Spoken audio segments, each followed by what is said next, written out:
नमस्कार, मैं श्यामगिरी। आप देख रहे हैं टीवी टीएफडी इंडिया। टीवी टीएफडी इंडिया में आप सभी दर्शकों का स्वागत है। बंगाल के अंदर अमित शाह ने पहुंच करके फाइनल कर दिया कि शुभेंदु अधिकारी मुख्यमंत्री बनेंगे। नए चहेते थे अमित शाह के, लेकिन अमित शाह ने ममता बनर्जी के साथ जो किया या बंगाल में जो चल रहा है, बंगाल में हिंसा थमी नहीं है।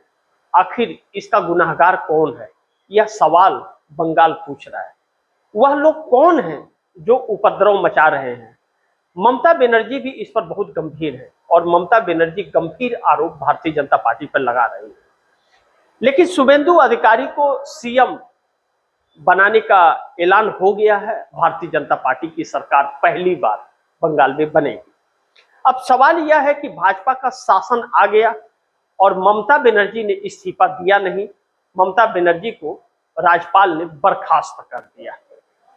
अब ऐसे में ममता बनर्जी बर्खास्त होने के बाद अब ममता बनर्जी फ्री हो गई है और ममता बनर्जी दिल्ली आने की तैयारी में है। ममता बनर्जी आने वाले दिनों में राज्यसभा के जरिए वह दिल्ली तक पहुंचेंगे और अब दिल्ली में ही उनका डेरा रहेगा और एक नई चुनौती भारतीय जनता पार्टी को देगी इंडिया गठबंधन की तरफ से।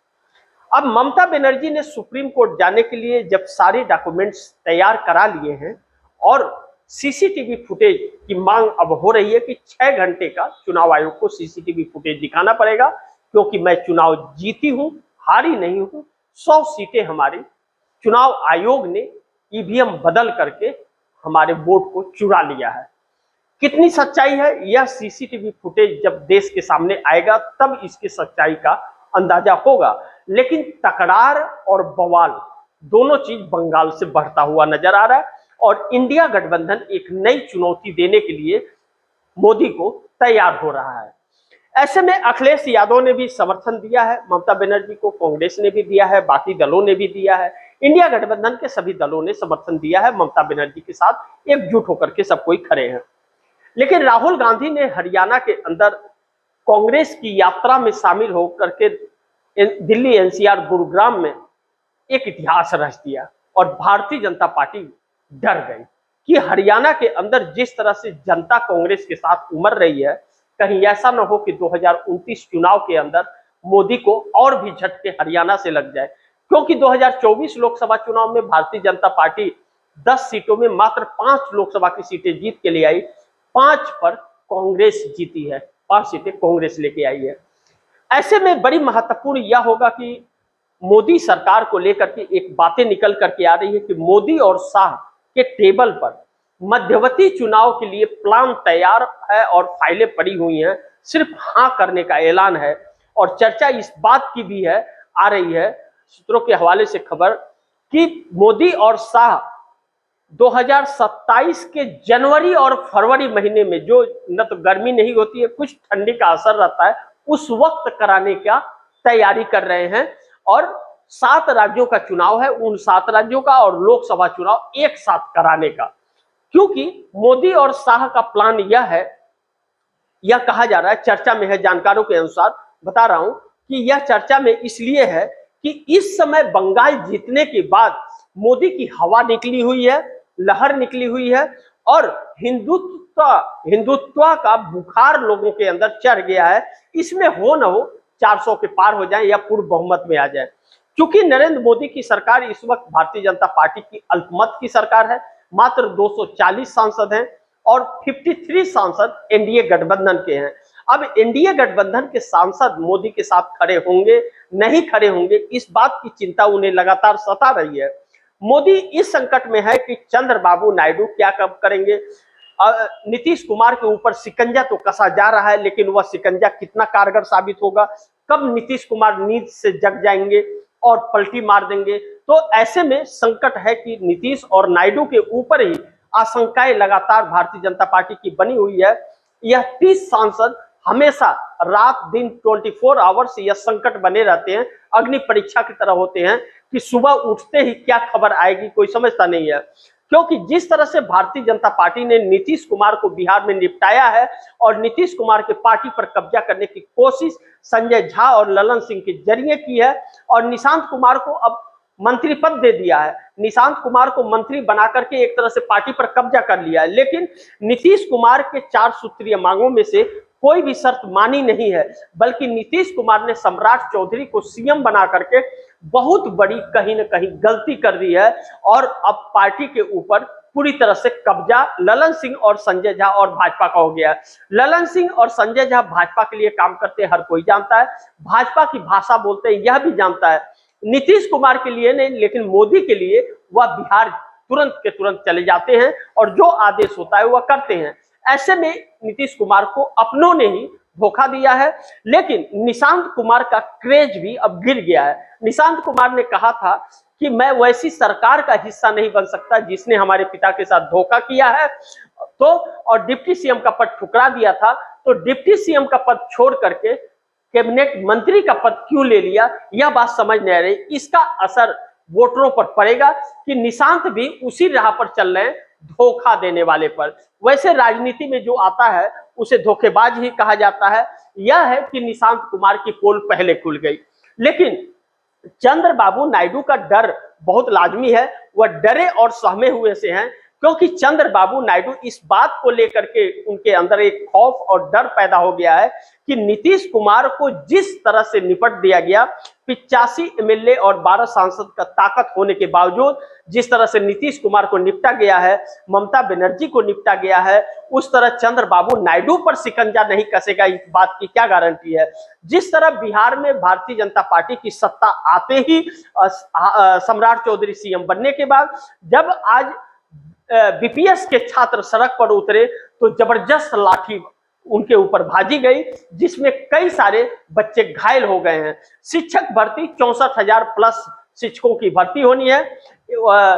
क्लास कक्षा 1 से लेके 12वीं तक के लिए शिक्षकों की भर्ती 46,000 प्लस होनी है। उसी के लिए विज्ञापन जारी हो, ऐसा मांग कर रहे थे वह छात्र, और सरकार विज्ञापन जारी नहीं कर रही है, इसको लेकर के मांग कर रहे थे। और मांग करने के बाद उनके ऊपर लाठीचार्ज हुआ, कई बच्चे घायल हुए, कई छात्राएं भी घायल हुई हैं, जिससे नीतीश कुमार के क्रेज पर एक धक्का और लगा है। ऐसे में चंद्रबाबू नायडू की जिसकी बात मैं कर रहा था, चंद्रबाबू नायडू अब इस समस्या में पड़ गए हैं कि करे तो क्या करे और ना करे तो क्या ना करे, क्योंकि 16 सांसद चंद्रबाबू नायडू के पास है, 2 पवन कल्याण के पास है, 18 सांसदों का नेतृत्व कर रहे हैं, लेकिन एक ऐसे दल को समर्थन दे दिए हैं जिसके ऊपर भरोसा नहीं किया जा सकता।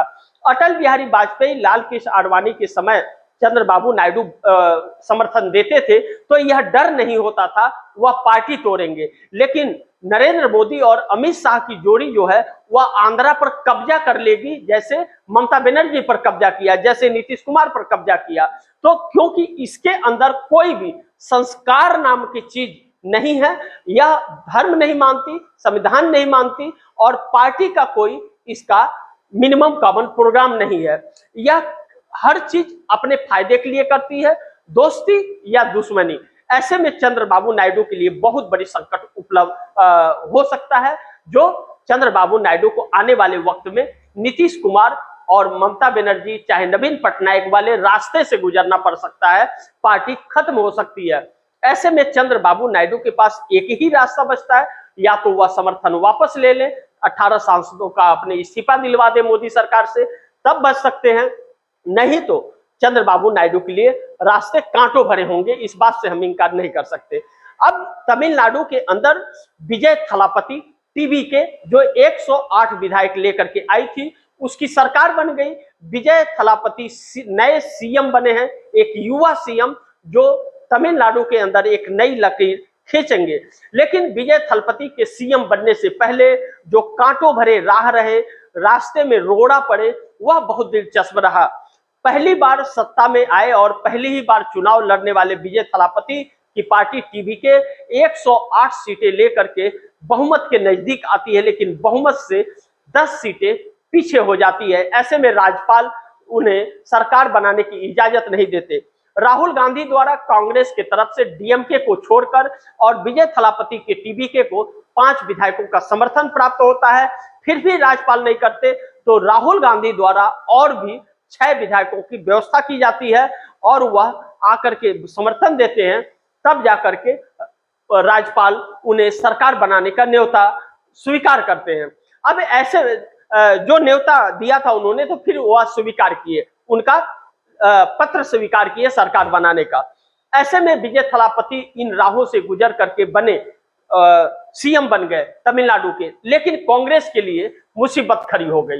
कांग्रेस ने जो डीएमके स्टालिन का साथ छोड़ा और विजय थलापति को समर्थन दिया, तो स्टालिन ने कांग्रेस के साथ गठबंधन तोड़ दिया और लोकसभा के अंदर जो सांसद डीएमके के कांग्रेस के साथ बैठते थे, डीएमके की तरफ से स्टालिन ने खत लिखा स्पीकर ओम बिरला को कि हमारे लिए अलग से सीट उपलब्ध कराई जाए, हम कांग्रेस के साथ नहीं बैठेंगे। ऐसे में 22 सांसद हैं तो स्पीकर को रिलीज भी करना पड़ेगा।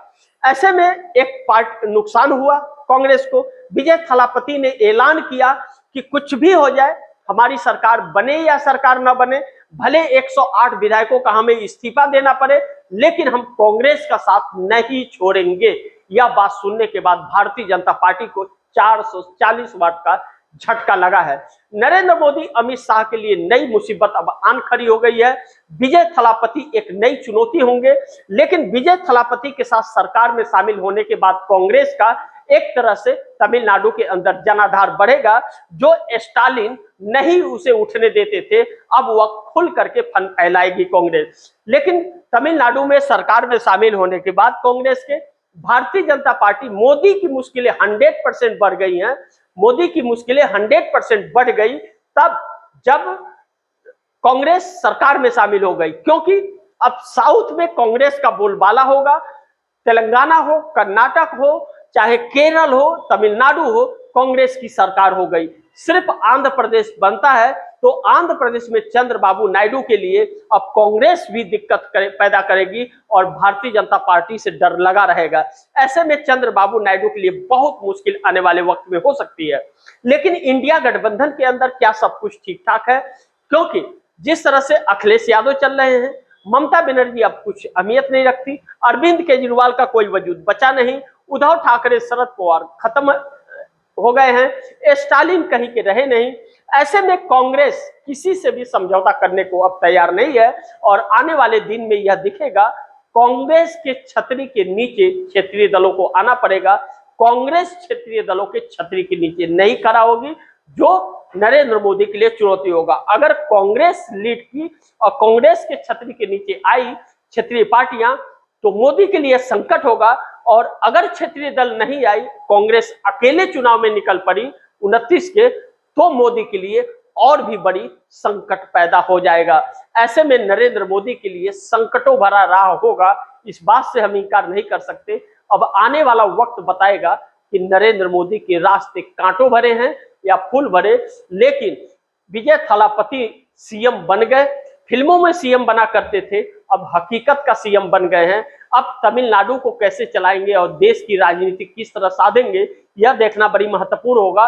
लेकिन राहुल गांधी का साथ मिलने के बाद विजय थलापति की मनोबल बढ़े हैं, क्योंकि इम्पॉसिबल को पॉसिबल हो गया कि सीएम की कुर्सी पर आखिर बैठ ही गए।